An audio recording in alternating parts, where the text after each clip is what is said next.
Namaskar, welcome to Aditya Sutram. Today we discuss the third house. The third house ये वो house है ना जहाँ से हम लोग देखते हैं हमारे पराक्रम को। मतलब आप कितना रेजिस्टेंस दे सकते हैं किसी भी चीज में। तो ये ना सबसे ज्यादा जरूरी चीज हो जाता है चार्ट में कि आपके पास कितना ज्यादा रेजिस्टेंस पावर है किसी भी चीज को झेलने के लिए। तो मान लीजिए जैसे कि रेजिस्टेंस पावर है इसमें। दूसरा जो चीज है ये है स्किलों का घर, गुणों का घर। तो हम जब भी जन्म होता है हमारा, उस टाइम पीरियड में हमारा जो थर्ड हाउस है वो एक्टिव रहता है। मतलब थर्ड हाउस से हमारा जो है जन्म होता है और डेथ होता है हमारा एट्थ हाउस में। तो थर्ड हाउस में हमारे नाम को भी देखा जाता है कि हमारा नाम क्या होगा या फिर कितना बढ़ेगा। और ये थर्ड हाउस का एक्टिवेशन का जो एज है वो है 24 ईयर्स।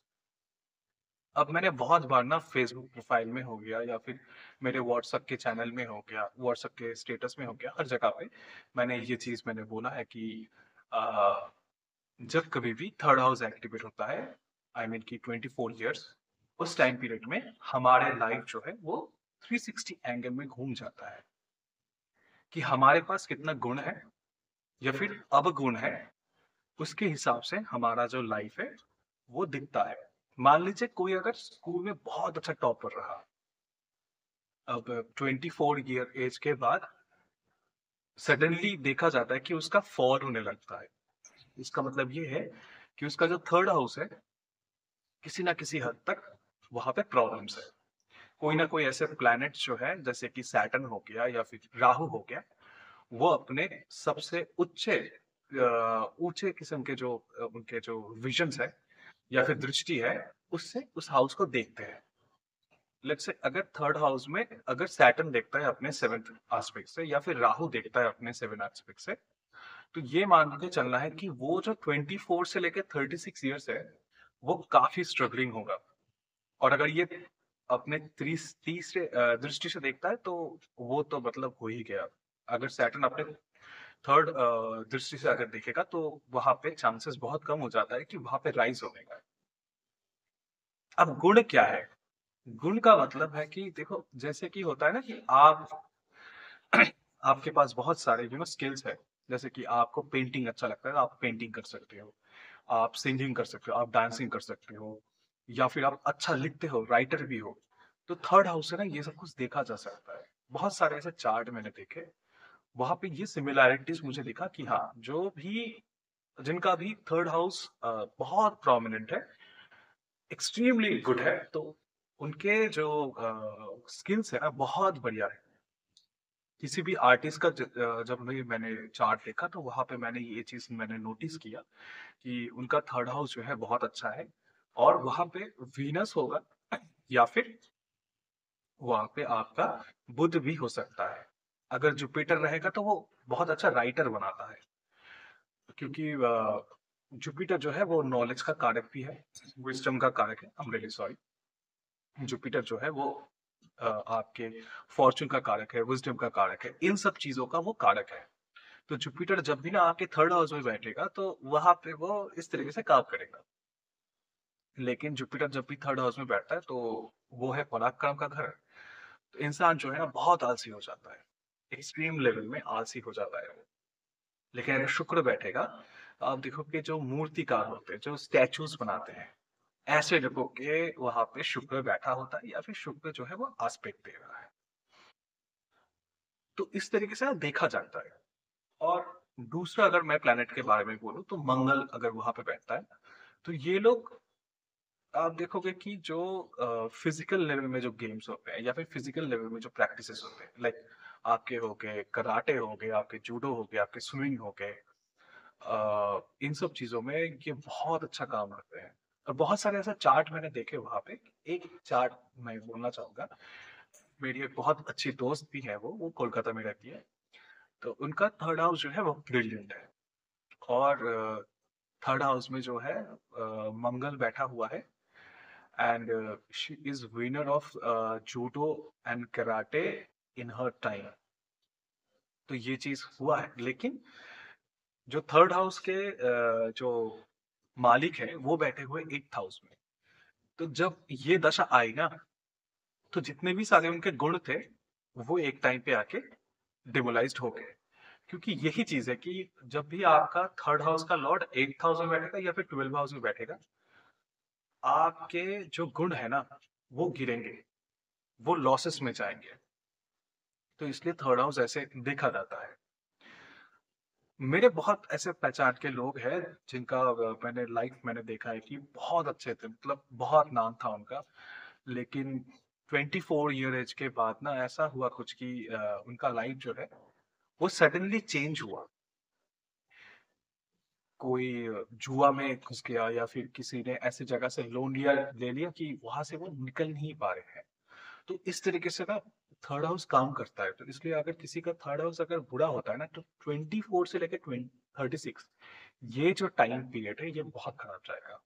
मान लीजिए अगर किसी अच्छे प्लैनेट का वहां पे एस्पेक्ट है लेट्स से अगर सन का एस्पेक्ट है या फिर बुध का एस्पेक्ट है, तो ठीक है कि जब भी सन का एज है 25 और जो आपका बुध का जो एज है, नाड़ी अगर ज्योतिष में देखे, तो उस टाइम पीरियड में ना बहुत अच्छे से काम करेगा ये। मतलब जो टैलेंट्स है वो टैलेंट्स बाहर आएंगे, जो छुपे हुए टैलेंट्स है। अब थर्ड हाउस इसी तरीके से काम करता है। अगर लेट्स से अगर वहां पे केतु बैठा है, तो केतु बैठेगा तो केतु वहां पे क्या करेगा कि केतु वहां पे आपके कोई एक पर्टिकुलर स्किल के ऊपर वो ध्यान देगा और उसके हिसाब से वो वहां पे आपको वो गुण जो है 24 के एज में या फिर उस दशा के अनुसार आपको वो देगा, और ये जरूर देगा। राहु होगा तो मल्टीटास्किंग होगा। जैसे कि श्री रामचंद्र के चार्ट में अगर देखें तो थर्ड हाउस में राहु था और उच्च का बैठा हुआ था। हाँ, उच्च का नहीं, मतलब थर्ड हाउस में राहु था, तो राहु जो है उनको बहुत ज्यादा अच्छे स्किल्स थे। आप देखो कि सबसे अच्छे धनुर्धर जो थे वही थे। और राहु के साथ बुध भी बैठा था वहां पे, और बुध ने कहा, बुध जो थे वो उच्च थे, तो इस वजह से वो सबसे अच्छे धनुर्धर भी बने और सबसे अच्छे शास्त्रों में भी उन्होंने पारदर्शी भी थे वहां पे। तो जिसकी वजह से उनका नाम जो था पुरुषोत्तम हो गया, कि पुरुषोत्तम राम। तो थर्ड हाउस ना इस तरीके से वहां पे काम करता है बहुत अच्छे से। जैसे कि आप देख लो कि दुनिया के जितने भी बड़े बड़े आर्टिस्ट हैं, कोई भी आर्टिस्ट आप पकड़ लो, माइकल एंजेलो हो गए या फिर आप लियोनार्डो दा विंची हो गए, या फिर कोई स्पोर्ट्समैन अगर देखते हो, ओलंपिक मेडलिस्ट देखते हो, तो उनका थर्ड हाउस आप कभी देखना, उनके थर्ड हाउस का जो स्थान बल है या फिर उनका जो भाव बल है वो सबसे अच्छा मिलेगा, क्योंकि उनके पास बहुत अच्छे गुण होंगे। तो ऐसे जब चार्ट्स मेरे पास आते हैं ना, तो मैं कहता हूँ कि देखो, इनको ना स्टडी में उतना ज्यादा इन्वॉल्व मत कराओ। इनको क्या करो कि इनको जो डेली एक्टिविटीज है या फिर जो इनके पास जो स्किल्स है उसके ऊपर इनको ध्यान लगाओ। क्योंकि बहुत सारे जो पेरेंट्स आते हैं अपने बच्चों के चार्ट लिखते हैं, तो वो कहते हैं कि मेरा बच्चा क्या स्टडीज में अच्छा होगा कि नहीं, ये सब कुछ। तो मैं कहता हूँ कि हाँ, स्टडीज में तो हर कोई अच्छा है, सिर्फ अच्छा टीचर चाहिए, अच्छा समझाने वाला चाहिए। लेकिन अगर थर्ड हाउस अच्छा है तो मैं उनको यही सजेस्ट करता हूँ कि आप इसको ना इन इन जगहों पे आप दे दो। फिर आप देखो कि ये बहुत अच्छे से वहां पे काम करेगा, बहुत अच्छे से वहां पे सक्सेसफुल होगा।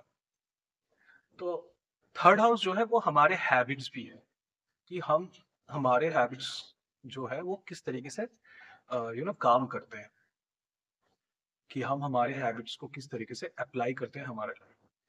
तो ये बहुत जरूरी चीज हो जाती है लाइफ में, कि थर्ड हाउस जो है उसको ठीक करने के लिए सबसे बड़ा जो चीज है वो है हैबिट्स।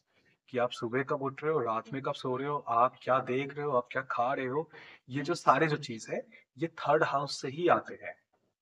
इस चीज का ध्यान रखिएगा। इसलिए अपने जो हैबिट्स है ना उसके ऊपर कंट्रोल रखिएगा, क्योंकि अगर आपका हैबिट्स इधर से उधर गया तो जो आपके गुण है ना वो अवगुण में चेंज होते रहेंगे, और अवगुण अगर आया तो वो फैमिली के लिए दिक्कत हो जाएगा। तो इस चीज का बहुत ज्यादा ध्यान रखना है। जैसे कि कुछ एसेंडेंट्स हैं जिनके लिए ये जो आपके थर्ड हाउस है बहुत ही बुरा है। जैसे कि आपका हो गया कि वर्गो एसेंडेंट। वर्गो एसेंडेंट का जो लाइफ है वो 24 से लेके आप 36 तक देखो। 99% केसेस में ऐसा देखा गया है कि वर्गो एसिडेंट जो है वो 24 से लेके 36 का एज बहुत खराब है। क्यों? क्योंकि वहां पे एक ऐसा एक साइन बैठा हुआ है जिसके बिहाफ में वो उनका जो 24 से लेके 36 का एज है बहुत खराब हुआ। आप अगर देखोगे तो 9 10 11 12 कैप्रिकॉन एसेंडेंट, कैप्रिकॉन एसेंडेंट देखोगे तो उनके थर्ड हाउस में बैठते हैं आपके पाइसिस। तो इस दौरान ना क्या होगा कि जो पाइसिस है जब भी उनका 24 एज होगा, उनके जो भी स्किल्स है या फिर उनके जो भी अ, गुण है या फिर उनके उन्होंने जो भी चीज रोक के रखा था, अपने पास रखा था कि हाँ इससे मैं सपने पूरे करूंगा, वो सारे चीज उनको डोनेशंस में दे देने हैं या फिर छोड़ देना है। अगर नहीं छोड़ेंगे तो बहुत दिक्कत होगा, बहुत पीटा जाएगा। तो ये जो दो एसेंटेंस है ना, इनके लिए बहुत खराब चीज है ये। ओवरऑल अगर देखें तो सभी एसेंडेंट्स के लिए ठीक है, लेकिन वर्गो और जो आपका कैप्रिकॉन एसेंडेंस है, इनके लिए खराब चीज है यहाँ पे। तो इसके लिए वर्गो एसेंडेंट के लिए मैं हमेशा कहता हूँ कि आप एक डॉग रख लो, क्योंकि डॉग रखोगे तो उससे आपको प्रॉब्लम नहीं होगी। और जो आपके कैप्रिकॉन एसेंडेंट है, मैं आपको कहता हूँ कि आप डेली टेम्पल विजिट करो, जिससे कि आपका जो गुण है ना, वो गुण अवगुण में चेंज ना हो, वो गुण जो है अच्छी तरीके से रहे। तो आप अपना देख लो कि आप अपना थर्ड हाउस कैसा है, उसके हिसाब से आप अपना 24 से लेके 36 का गियर देख लो कि आपके थर्ड हाउस का स्थान बल कैसा है, काल बल कैसा है, नर्सरी बल कैसा है, वहां पे जो ग्रह बैठा है क्या वो ग्रह थर्ड हाउस के लिए अच्छा है कि नहीं नहीं है। ये सारे चीज जो है, ये सारी चीज इंपॉर्टेंट हो जाते हैं। तो इसलिए ना थर्ड हाउस बहुत इंपॉर्टेंट है।